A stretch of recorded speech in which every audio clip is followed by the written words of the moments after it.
More than a dozen environmental activists were arrested at the weekend as they sought to block oil supplies. Essex police say the actions of an organisation styling itself Just Stop Oil, it's an offshoot of Extinction Rebellion, had cost taxpayers £1 million. That was just in Essex.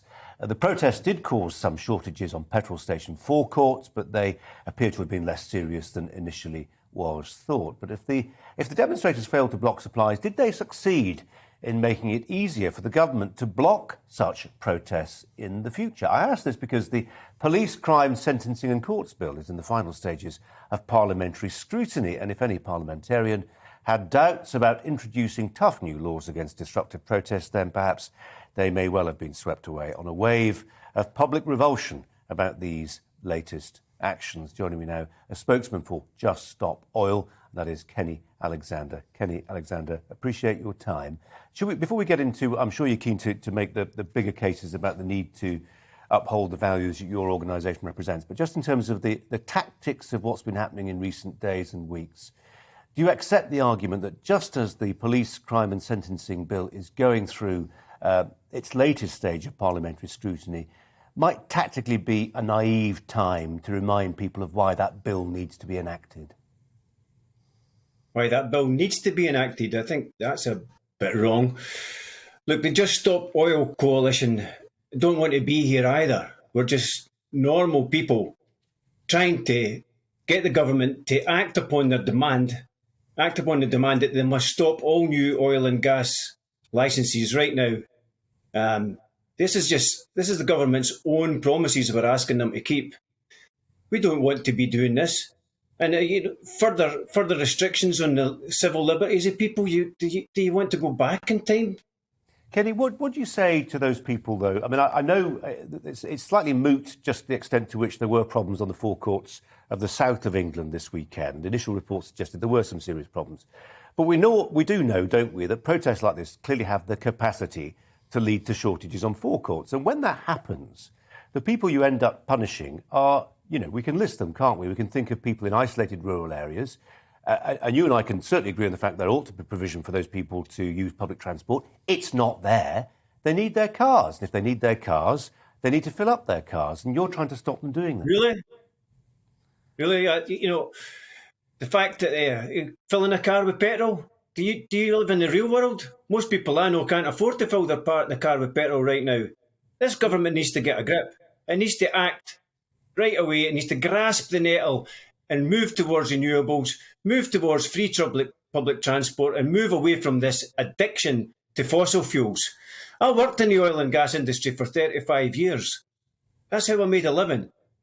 And the society has become addicted to such a degree that we feel that we need it, and yet we know that it's a finite resource.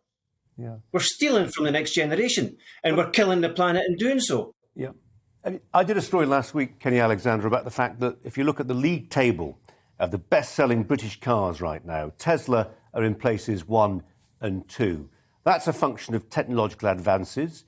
It's a function of some incentives, financial incentives that have been put in place by governments to encourage people to switch to electric cars. These processes are happening already, some would say. Why does it become necessary to disrupt people going around to their lawful business? If your protests end up in people not... I would say that these things should have came along 30 years ago. The hospital and schools, often very poorly paid people who need their cars to get around.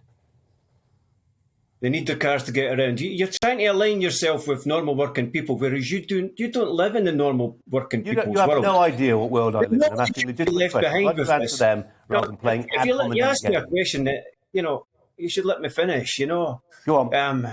Nobody should be left behind with this. What we need is a just transition over to a society, a much more fair society.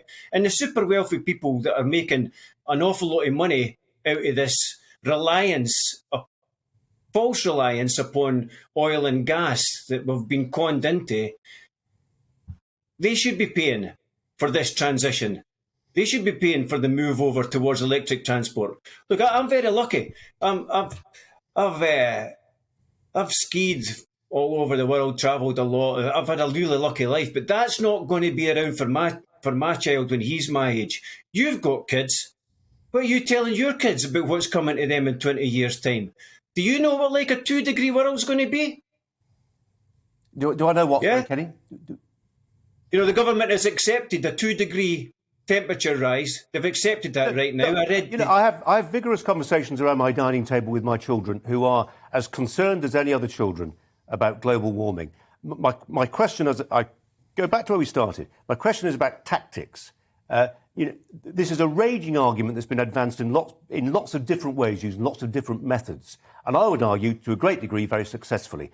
I question, and I recommend there's a fantastic column in the Times this morning by somebody who's a liberal commentator, saying that very often these tactics backfire. Maybe not necessarily yours necessarily, but we think back to Insulate Britain, and we think back to some of the public disapproval that went with that. And I sat through. Okay, I see the point that you're making. We don't have long. People, ambulances being blocked by protesters from getting to hospitals. Well, you like that one, yeah. It backfires, Kenny. No, you make it backfire. The only way that we can get on here, look, the only way that our voices get heard, we try everything. How many petitions have you tried? How many times have you lettered your MP? You know, the only way that we get heard is by these people putting themselves on a line. And okay. There's people even on hunger strike to try and get the voice heard, trying to get the message across. Are you prepared to accept an alternative vision of what's happening here, which is that there actually are loads of people? You've won the argument. You persuade the majority of people that your vision is the right one. And then they see pictures the likes of which we've just been broadcasting now, and they have doubts.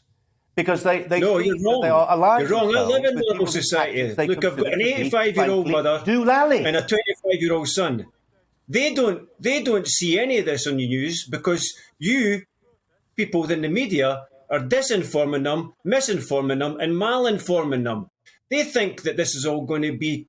They don't go shaking your eyes because you're a journalist. I'm just an ex-oil and gas worker. You know the difference between disinformation, misinformation, and malinformation. Could you just explain to the readers what net zero really means? Because Boris made some promises on net zero. I've got them all written down here. Would you like to hear what Boris says about net zero? We haven't got time. Kenny, we appreciate your time. No, we're running out of time. We've got a rapidly closing window to make a difference. Kenny Alexander, we appreciate you coming on. Thanks for your patience. Thanks very much indeed.